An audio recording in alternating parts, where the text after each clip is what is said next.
Kawan-kawan, saya sekarang bersama dengan Kang Kimi. Kang Kimi ini bukan saudara kembar dengan saya, cuma kita punya saudara yang sama. Dan ada kemiripan dengan saya tuh, sama-sama melukis walaupun sekarang saya sudah bisa dikatakan pensiun. Kang Kimi bisa tolong disampaikan ke kawan-kawan, ini pakai bahan apa dan jenis lukisan apa? Kalau saya sih ini jenis lukisan natural ya, natural dari seadanya foto seperti itu ya, saya lukis seperti itu juga. Peralatan yang dipakainya apakah harus peralatan mahal atau gimana? Peralatan ini sih nggak terlalu mahal juga sih, ada beberapa yang ada di bawah harga mahal juga. Seperti kayak gini, pensil standar ya? Standar lah, standar 2B, HB, juga yang jenisnya juga pakai ini juga, pakai apa, kuas juga, jadi buat jadikan juga bermacam-macam sih. Kang Kimi sudah berapa lama bro?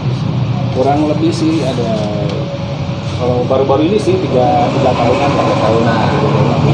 Basic pendidikan lukisannya juga dari? Sebenarnya sih otodidak juga sih. Otodidak juga sebenarnya, jadi tutorial lah kayak gitu lihatnya. Kalau misalkan hobi kan biasanya sih lihat-lihat gimana, jadi apa namanya, keinginan ingin timbul itu dari situ gitu. Oke. Minat yang mendorong ya. Pernah nggak dapat order lukisan yang bisa dibilang paling sulit? Paling sulit ada sih, ukuran yang besar itu seperti beda aliran juga, jadi dia ke hiperrealis gitu. Agak lumayan durasinya sekitar ke 1 bulanan adalah. Ya. Oke, jadi kalau ini adalah apa, naturalis ya? Ya, naturalis. Ini kan pakai pensil ya. Saya jadi ingat dulu sering pakai pensil. Iya. Nah, kalau misalnya harus berwarna bisa juga? Bukan bisa. Kan beda juga. Ya, beda peralatan. Peralatan juga. Nah, kalau ada kawan-kawan yang ingin dilukis ke Kang Kimi untuk satu lukisan yang naturalnya keren sekali ya. Ini harus mengeluarkan biaya berapa? Ini sih tergantung ukuran dan tergantung kesulitan juga biasanya. Ukuran dan kesulitan. Kalau ya katakan yang ini standar, mungkin ini A2 atau A3 ya? Ini A3. A3. Oke. Untuk satu lukisan A3 natural dengan pensil seperti ini, mereka harus merogoh kocek seberapa dalam? Untuk ininya sih, untuk sama kertas kayak gini juga sih, ini hanya 300 aja. 300 ribuan. Oke, kawan-kawan, kalau yang ingin dilukis bisa datang ke Futago, ke sini ketemu Kang Kimi sambil ngopi sambil dilukis. Kayak artis. Jadi kapan-kapan kalau punya waktu datang ke Futago dan ketemu dengan Kang Kimi, kemudian dilukis nanti. Promonya sekalian. Nah, ini ada promonya, satu lukisan dapat makan langsung di sini guys. Oke.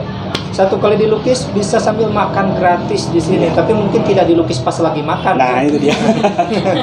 Oke, Kang Kimi, satu pertanyaan terakhir. Kalau ini kan Kang Kimi melihat dari foto, bagaimana kalau misalnya ingin langsung modelnya? Langsung light beda ini juga, beda apa namanya, beda karakter juga kan emang juga sih.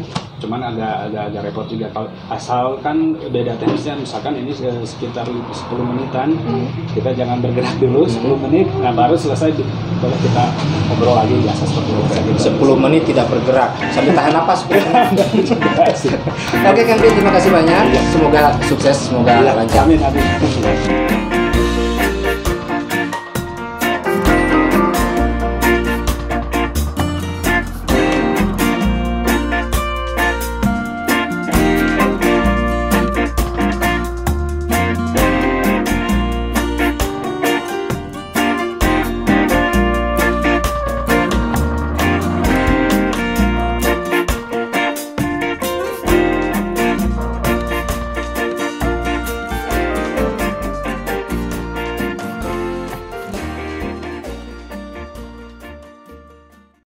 Oke kawan-kawan, sekarang saya sedang bersama Kang Asep. Kang Asep ini adalah barista di Futago Cafe.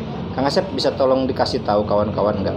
Ini kopi jenis apa dan apakah ini memang khas dari Cianjur atau harus diambil dari tempat lain? Oh, untuk berbicara masalah kopi sebenarnya nama menu ini adalah Ice Lemonade. Ice Lemonade. Saya udah coba, rasanya enak. Untuk robusta sendiri itu sebenarnya bisa variabel sih jatuh.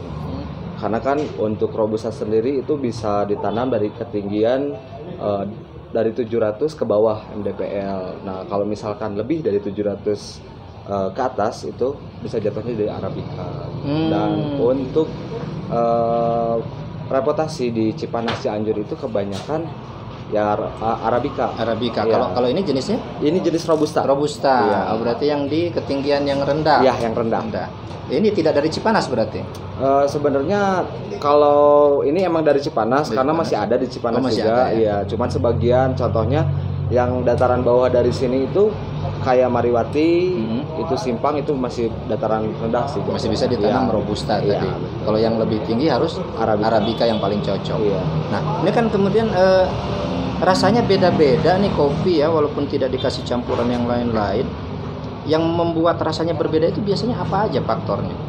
Pertama itu dari pasca panennya. Pasca panen. Iya, terus dilihat dari tekstur tanahnya juga. Jadi sebenarnya kopi itu adalah penyerap terbaik sebenarnya. Misalkan kebunnya itu bekas tanaman pisang, pohon pisang lah istilahnya ya.